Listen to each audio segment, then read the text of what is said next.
I just gotta say this right now at the start. Fuck you, Dallas Stars. That was the most bullshit call I've seen in forever.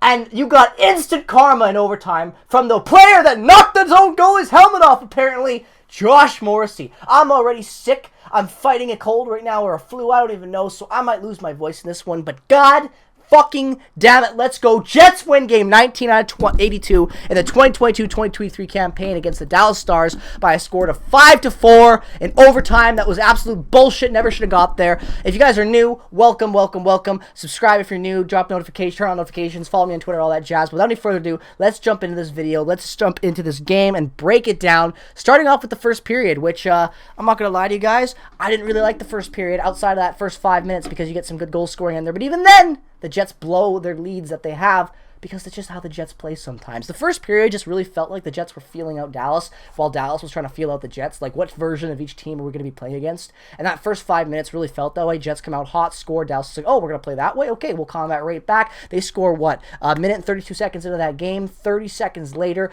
it is a 1-1 hockey game already. So a lot of goals scored in that first 5 minutes. And I liked the way the Jets were playing. Like, that first period had good things in it. But at the same time, it just kind of felt like a jumbled up period of mixed up hockey and just not really consistent play. Like, it wasn't any means bad, but it wasn't the best period of this game. I thought that the second period was a lot better, even though you get some really good plays in there. And let's start it off early talking about Mikey Eyssimont. Really impressed me in preseason. Thought he might have had a chance to make the team. Saku Manalainen got that job over him and Harkins. Wasn't too mad about that. Love the way Saku Manalainen played as well. Eyssimont gets an opportunity now with injuries the last couple games. Scored his last first NHL goal in his last game. Tonight, he was stellar. If I'm not mistaken, Mikey Eyssimont came in tonight, didn't put up any points, but was really crucial in getting some of these goals scored tonight for the Winnipeg Jets. He does a great forechecking play early on and dishes it to Jansen Harkins for the second goal of that game for the Jets. It was a 2-1 lead at that point. Really liked that goal. That third line tonight of Eyssimont, Lowry, and Harkins was really, really good. It played good hockey, good forechecking hockey, and it just knew how to battle for the puck and get dangerous opportunities in front of the net. The garbage goals tonight for the Jets, I really liked the way that they were able to take advantage of them. Good net front presence. Obviously, when you're not winning faceoffs, you got to take whatever you can get, and the Jets were definitely not winning faceoffs tonight. If I'm not mistaken, their faceoff percentage was 31% to Dallas' 69%. So yeah, not a good night in the faceoff dot by any means necessary, but like the forechecking a lot tonight. And Mikey Eyssimont, you've earned my respect in preseason. I'm happy to see you on this team, and you're causing some hard conversations right now. Like, when this team's healthy again, what do you do with that bottom six? I don't necessarily know. I'm thinking that maybe you go along the lines of getting rid of Saku Manalainen and keeping as your extra forward. I like Saku, don't get me wrong. You guys know that I like Saku, but at the same time, you know, he's not providing the most offense right now, and he's an okay penalty killer and all that, and I appreciate that in his game, but I think that Mikey Eyssimont really going to start to develop into a good energy bottom six guy for us that can provide some goal scoring at times, and, you know, is really good on the forecheck, and it feels like the bottom six at times is lacking some forechecking like that. Harkins is more of a finisher when it comes to being a bottom six type of player, so Eyssimont played great tonight, really was happy with the way he played. In that first period, he was probably one of the better guys for the Jets, in my opinion. But it's a 2-2 game at the end of that first period. Jamie Benn, Wyatt Johnson and Jamie Benn are the goal scorers for Dallas in that first period. Second period starts up, and the second period is without a doubt the better period. The Jets and Stars both settle into this game. They start playing some really good, consistent two-way hockey. Even though the Jets weren't winning faceoffs, they were still managing and able to keep up with Dallas for a long time.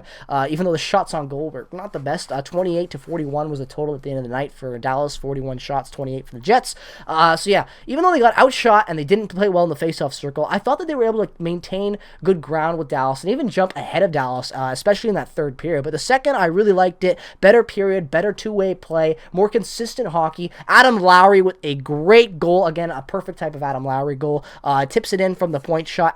Johnson Fajalbi gets his first assist of the season from Dylan DeMello, who gets his third. Really liked that play.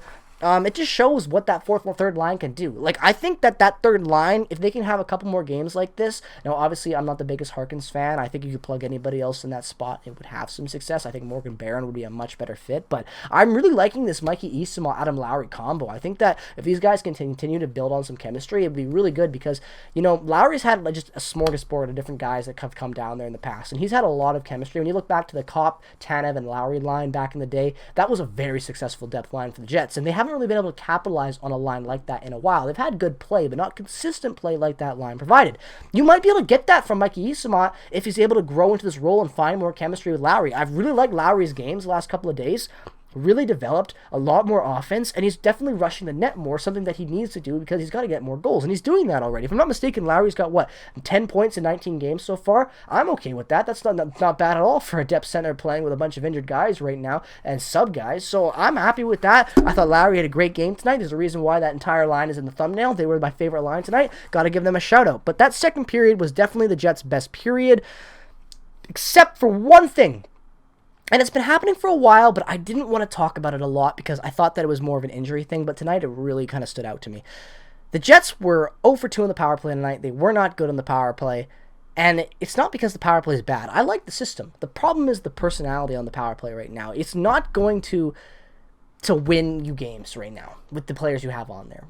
Like, will they score maybe every once in a while? Yeah, but you need your power play to be effective, and the Jets have so much skill up there, even with injuries, that they're just not using their power play the best right now. You know, you got Josh Morrissey who's been killing it this year. I think what they should do is bring Ville Heinola in right now, use him in that depth spot, have him playing there with Dylan DeMello potentially, and then have him play on the power play with Josh Morrissey. Run 2 defensemen on there, put Cole Perfetti with Kyle Connor and Pierre-Luc Dubois or even Mark Scheifele. Spread out the talent a little bit, but stack that first unit with 2 defensemen because Josh Morrissey and Ville Heinola are specialists this year when it comes to the offensive game. And I know you're thinking, though, Ville Heinola hasn't done much, blah, blah, blah, but try him out. Don't take off Morrissey. Experiment a little bit. That's just my take. That's what I would do if I was the coach right now because I just don't like the way the power play is performing. And it's not because it's a bad power play. It's because injuries are rattling the Winnipeg Jets right now. Ehlers is gone right now. Mason Appleton is gone right now. You know, Sam Gagner being your in front net presence on your first power play is definitely not the best fit in my opinion. But nonetheless, though, I think that that's kind of a big area the Jets need to focus on going down this stretch right now. Got to improve that going into Chicago. But yeah, power play has got to improve. But that kind of wraps up my thoughts on the second period. It was a good period, good back and forth play. Jets definitely own that period in my opinion. They get the only goal in that. They take the lead again. It's a 3-2 game. Third period starts up, and the Jets are playing just continuously good hockey again, continuing that carryover from the third period. Dallas is pressing hard. Hellebuck's making some great saves. Things are going well, and I'm thinking, oh, damn, the Jets are going to probably be able to win this game. I'm liking the way that this is going. Thank God. It's about time that the Jets are actually able to do something effectively against a team like Dallas and close out a game and, not give me a heart attack. But, doesn't really matter because the third period starts off. Kyle Connor gets an amazing goal 11 minutes into it from a Dubois and DeMello. Great play from Dubois. Backhand feed over to Kyle Connor cross ice. Love that pass. Kyle Connor's vision at the blue line, waiting and waiting when to come in. And when you watch that replay, he's so deadly. He just turns on the Jets like that, cuts in, beats his man, gets right to the front net and buries it past Ottinger. That gives the Jets a 4-2 lead with 10 minutes left in the third period. They're playing amazing hockey. Hellebuck's making some crucial saves. I'm thinking, what can go wrong? Well, apparently the NHL didn't want the Winnipeg Jets to win tonight because that's the only reason that it got to win to overtime. If you're a fan of Dallas, by the way, and you're actually going to defend that play, I want you to ask yourself this, okay? How'd you feel when Wedgwood went down? Pretty sad, right? It's your goalie lying on his back like that, not moving. Stretcher comes out. It's terrifying. How do you think it was for me watching my Vezina-winning goaltender without a mask lying face first on the ice for 10 fucking seconds where the play isn't blown down and then a wrist shot comes in from the blue line that scores? You know how stupid that is? Nothing to do with the Jets even going to overtime. Like, that is asinine. You got a fucking Vezina-winning goaltender, one of the best goalies in the world. You can't even deny that when you look at the stats. And you're just going to be like, oh yeah, you let him take a shot from the blue line. Fuck it. What happens if, God forbid, that shot got deflected somehow and hit Connor Hellebuck right in the side of the head, even though he's covering it? You never know. You know how dangerous that is? Brian Little's fucking career ended because he got hit in the ear with a puck in the little spot on the helmet where there's fucking the entry. You know how stupid that is? That they did not blow that down? I don't care that the game went to overtime. I really don't. Yeah, it sucks that you get a point out of it, but ask yourselves this. How would you feel if Ottinger's lying face down without a mask and there's other teams still taking shots on net without a whistle? If you can answer that question and still say you don't give a shit, then you are a ruthless human being that I got no respect for because that was bullshit. The NHL knows it's bullshit. And then to blame it on Josh Morrissey? Are you high? How much cocaine are you doing? What bath salts did you buy in East Vancouver last time you were out here, Gary Bettman? Like, Jesus Christ. I don't even know what to say to that one. Pissed me the hell off. Didn't deserve it. The first Robertson goal, it's fine. There's no problems with it. There's a reason why I didn't even talk about it, because it was just good pressure by Dallas. They score a goal with 2 minutes left or whatever. Hey, good for you. You cut the lead down by 1. That last goal was a joke. I'm sorry, it was. 20 seconds left, and you're going to allow a play like that to continue? There's a reason why it was Josh Morrissey that scored within 30 seconds of the reason overtime starting, because that's called karma. Absolute horseshit call. Horseshit call. Pissed me the hell off. And it wasn't because we were going to overtime. It really wasn't. Would I be furious if we had lost? Absolutely, because we just lost. But I'd again be more mad that my Vezina-winning goaltender was lying face down on the fucking ice with play still on without a helmet. That's asinine. And it's a brutal decision. When you watch the replay, Josh Moore did shit on that to knock his helmet off. Ridiculous. Ridiculous. So Cam Talbot and all these other guys can just pull the pegs off whenever they want and stop play, but when a goalie legit loses a mask, well, fuck it, let him play. The Winnipeg way, I guess, right? Let's just screw over the Jets, whatever. It doesn't matter because we screwed over you. Josh Morrissey, as I should continue to say. Great game, his 4th of the season. Continues to be the point leader. Insane. I'm surprised I haven't lost my voice yet, but I'm definitely feeling it go. But there's a reason I've got some water right here next to me. All right. Players of the game, got to be Josh Morrissey. God, I don't even know what to say after that. Like, this game was it was iffy in the first. Like I said, I didn't really like the first period. Love the second. Third was great. And then, boom! It ends on that dramatic horse shit of a call. Like, thank God they won. What precedent does that set to the NHL that, hey, you can just beat the shit out of your own goalie and you can leave him there. That's fine. So stupid. And I don't want to see anyone saying that Josh Morrissey actually knocked the helmet off. I watched the entire replay. Horse shit. There was so much traffic in front of the net. It all contributed to that play. And even then, I don't care if Connor Hellebuyck ripped off his mask and threw it into the crowd. Give him a penalty. He still blow the play down. You know how dangerous that is? NHL is putting fines in place if players, at their own choice, choose to skate without a helmet on in warm-up, but then they don't blow down play when a goalie loses his helmet. You know how asinine that is? Jake Ottinger has his pad come off earlier on the game and play is blown dead like that so he can put it back on. It's just horseshit. Like, there's literally an example of this game of the opposing team having a equipment malfunction. And what does he do? Gets a whistle immediately. What happens when Connor Hellebuyck gets that fuck all? Gets scored on. Like, I know we won, but I just can't get over that. Like, that is so dangerous. To be shooting on a goalie without anything and then they celebrate like that?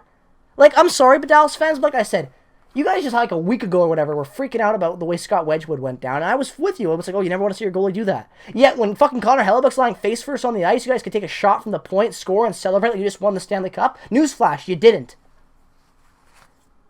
Whatever. We won this game, that's all that matters, but I'm still fucking pissed that it went the way that it did, because it gave me an unnecessary heart attack, put our players at risk, and for what?